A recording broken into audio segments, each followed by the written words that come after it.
Kevin Owens also was in there, implicated in there. But as you know, Kevin Owens, when he was 14 years old, he came to my school. Oh, really?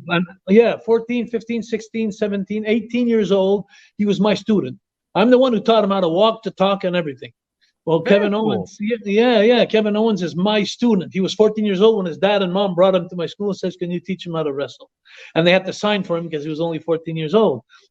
And it was funny because when I started teaching him and putting him in my shows, and all my shows that I was doing, it was locally, but there was like 2,000-3,000 people, and so he started with me, and then finally after like 4 years, he left me because my business, you couldn't work for any other federation. It was exclusive for me. And a lot of guys hated me for that, but they didn't understand because they'd go work on a Friday night in front of 20 people in a church basement, and then they were my main event in front of 5,000 people the next night, and they were injured or something like that.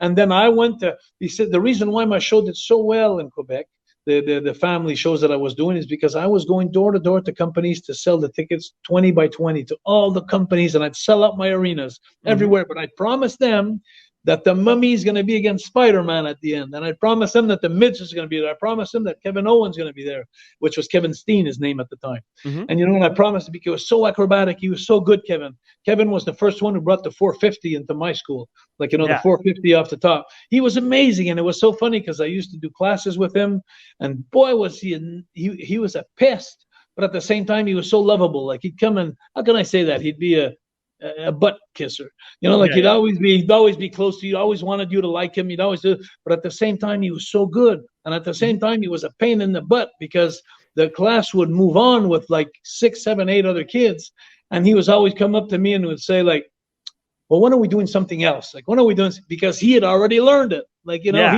he was a good quick learner. But I always told him, hey, we're a team here, my man. We're a team. Maybe someday you'll have a hard time on something, and I want all the other guys to wait for you too. Everybody grows in our company. Together, we all grow together. So after 4 years wrestling exclusivity with me, he got tired of it and he left.